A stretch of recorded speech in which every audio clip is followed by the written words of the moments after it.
Welcome back to Business Breakfast and Bedhead. I actually do these live calls on Instagram. I would love for you to come and hang out with me at them. So if you don't already follow me at Dawn Bradley, DAWNBRADLEY, should have made a song about that. Go follow me there because then you can take part in these live calls and can actually chat with me. But if you can't make them, no sweat. Now they're going to be here. So welcome to Business Breakfast and Bedhead. Buckle up, friend, and let's dive in. I overthink, I overshare, and I overanalyze.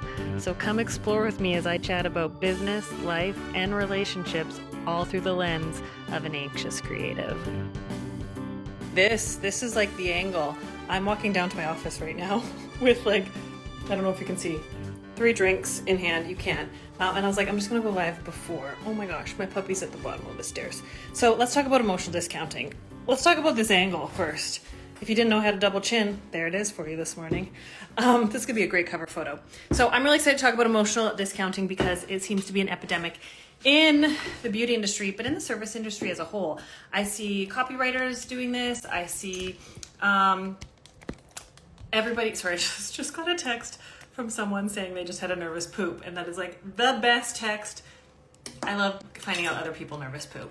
Okay, good morning. Hi, welcome. Wow, your girl's on fire this morning. If you haven't been to one of my lives before, this is on par for Dawn. Okay, so emotional discounting. I've been in the service industry for over 2 decades, and I've done my fair share of emotional discounting, but I had an aha this morning about emotional charging. And so I want to remind you guys before we get into it, this is a safe space and a judgment-free zone where we can show up real, raw, honest, and vulnerable together. We're going to kick that inner critic to the curb, and we're going to show up confident and like a future version of ourselves. That's the most important part. If you don't feel safe in a space, you can't show up and get uncomfortable. You can't grow. If you don't feel safe, you can't grow, right? It's like when I go to the gym and I feel intimidated, I can't go grow my muscles because I'm embarrassed about what if I look stupid on the machine. If I don't feel safe, I don't feel secure, I can't grow. So I want you guys to know this is a safe space and a judgment-free zone this morning. And I want to talk about emotional discounting, and I also want to talk about emotional charging because it's like one and the same. So I'm curious, how many of you guys have ever given someone like $20 off their service or enter whatever amount that it is based on you fearing that they don't have money or the budget's tight or like they told you that their partner just lost their job or XYZ? Put a yes in the comments if you've ever done that. And then also I want you to put I was going to get a different one so I know what you're answering to. But also on the flip side, not only are you emotionally discounting, so if you've ever emotionally discounted because you fear that your client can't afford it or they're in a tough space, put a yes in the comments. Yes, okay, thank you. And yes, so then, oh, hi Liz. Hi Mary, and then is it Mary Catherine? I'm totally blanking. Yeah. I think I got that right. Oh my gosh. I'm like, sometimes I second guess myself with knowing people's names. Correct me if I'm wrong. Next, have you ever charged someone more or you were going to discount and then you found out how much money they have or that they got promoted and you didn't emotionally discount and you actually emotionally charged? I wish I could stop emotionally discounting. And so although your emotional discounting is losing you money, and we did this yesterday morning, which was wild. Yes, I got it. I knew it was Mary something, and then I was blanking and then second guessing, and I'm so glad I got it right. Intuition for the win. But also, I know you're someone who integrity is really important. And so emotionally charging, even though you're still charging full price, which is good, you're doing it from a place and an intention of, well, this person can afford it, not my service is priced correctly and fairly. And so I want to blow your mind today about emotionally discounting is taking money out of your business that you shouldn't be, and it's hurting the long-term sustainability and profitability of your business. When you ask yourself, like, how much do you emotionally discount? Yesterday, we used one girl as an example, and it was ending up being $20,000 a year she was losing in her business from, was it emotional? No, there wasn't emotional discount. Was it emotional discounting or was it late cancels? I don't know, one of the two. But $20,000. Another person, it was $9,000. Another person, or it was the same person, they just switched, and I think it was like $4,000 or something. I can't remember. You have to go back and watch yesterday's live. So ask yourself, how much money am I emotionally discounting on average, and how often? How many times a week? If someone wants to put the amount that you emotionally discount and how many times a week on average? Like just a guesstimate, and let me know, and let's figure out the math, because this is losing you so much money. And while I wait for you guys to put your numbers in, how much you on, like, look at, I lost a finger or lost a nail. How on average, how much do you dock? I used to do like 20 or 40 bucks. And how frequently, like how often do you do it? And let's do some quick math, because you're losing a lot of money, but intention is everything. And if you're also emotionally charging, meaning you would charge someone your full price guilt-free because you know that you saw money in their bank account. And if you should go watch my stories after this, because I just put, if you just saw that someone had thousands of dollars in their bank account and that guilt went away for charging what you should be charging anyway, then you're not charging from a place of confidence. You're charging from a place of this person can afford it, which is not going to serve you in the long run. So even though you may be making the right amount of money and charging fairly, if you don't feel confident about it, and put a yes in the comments if this is tracking, then you're coming from a place that doesn't align with your integrity. Because your prices should be your prices for your services. And obviously there are exceptions. Obviously you can change things. But if you're not confident to charge the person who booked in with you, whose partner just lost their job, the same amount as the person who just got the promotion and has the yacht, then there is a disconnect internally for you around how you've priced your services and if they're worth it. Because if you're okay, and then there's this whole like, I'm scared of price gouging, but you're only scared of price gouging the person who's on a tight budget. But you're not scared of price gouging the person who seems to have excess, which shows me your relationship with money needs some work. Your relationship with your pricing needs some work. And your relationship to being able to run a business needs some work. Yes, says Burgundy. Because there's many different scenarios. Like some people might be in a really shitty financial situation. They booked in and were willing to pay you. As long as you're upfront about the costs before you start, as long as they know what they're going to be paying at the end of the appointment, as long as you're communicating clearly with a pathway to success with them, which is what I teach in my consultation guides, what I teach in my policy pathway, then you know that they're prepared to pay and they have made a choice on how to spend their money. So you charging someone who maybe you saw that they had thousands of dollars in their bank account. What if that money's from a GoFundMe to go help a family member in need? And you were like, well, they've got money to spend. Or maybe you're like, well, they came in with that handbag. What if you found out that they saved up for 5 years for that handbag? Why do you feel, and I'm speaking to myself here, why do you feel more warranted or more comfortable, more confident, or the guilt goes away charging someone who appears to have excess of wealth? Because they may and they may not.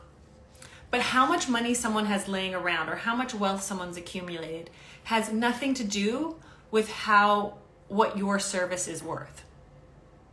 And so just like you emotionally discount because you feel guilty for charging because you're worried about them, you should also be worried about your integrity if you'd be willing to charge someone full price based on perceived wealth.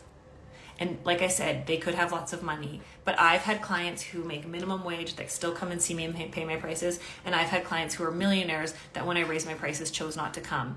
And it's so easy to get frustrated, annoyed, and on our high horse of like, they're like, of all people, they're going to complain about the price. How someone chooses to spend their money has nothing to do with how much money they have. And so your relationship with your pricing, your relationship with charging for the service you provide needs to change. Put a 1 in the chat if you're tracking. And I know this isn't what you want to hear. We want to think the problem is our clients don't respect us, or our clients are in a bad place and I feel guilty because I care so much. And yes, there is a part of that is you caring a lot for your clients, but it's actually not caring, it's self-abandonment. It's a fear of being rejected from the clients you love. And you think that you wouldn't be rejected by someone who has a lot of money because they'll spend it.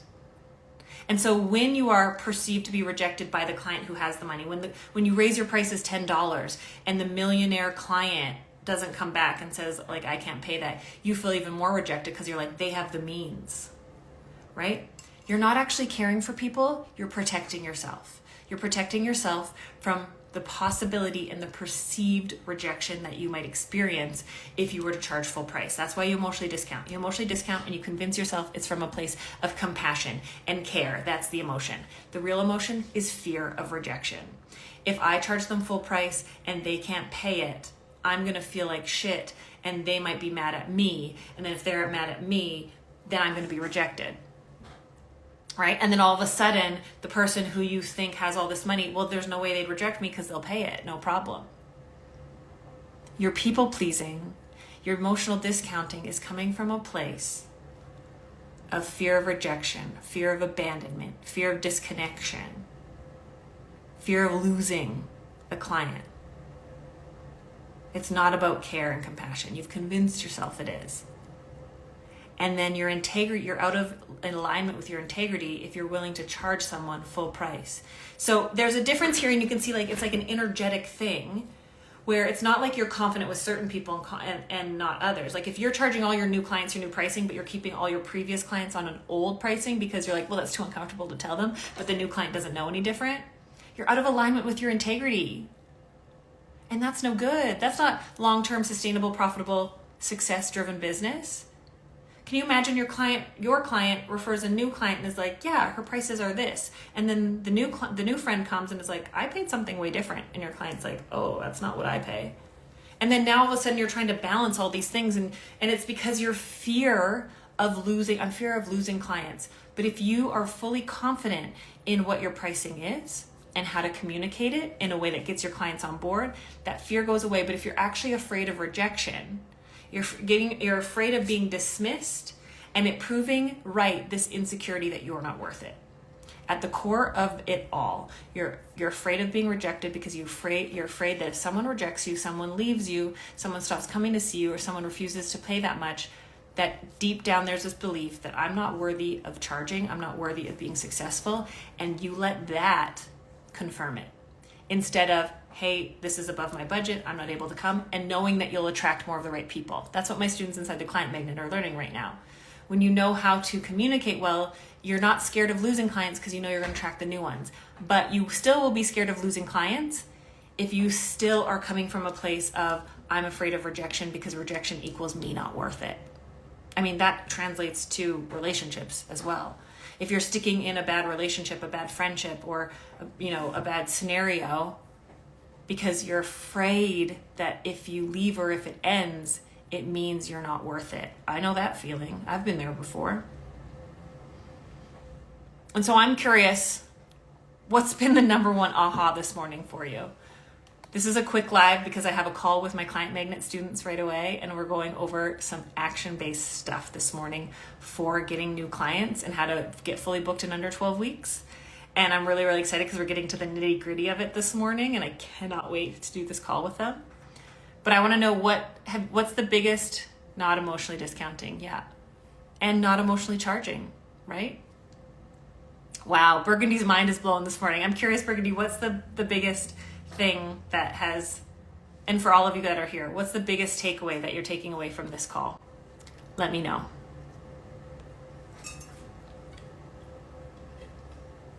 You're not just emotionally discounting, you're emotionally charging, which means you're out of alignment with integrity, because I know that you're someone who integrity is important. Honesty is important. I'm emotionally charged up when they piss me off. I know that, Sandra.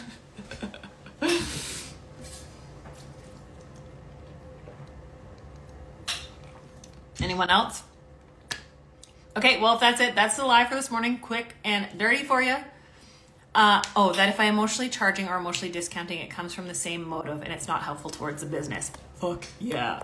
It's like a bit of a mind blown, a bit of an eye opener. I didn't realize I was emotionally charging. It now makes sense as to why it doesn't feel right. My heart knows, right? I just had this aha this morning and I've got like chills of affirmation. Can you see it? I've got goosebumps. Because we think we're like standing on false confidence.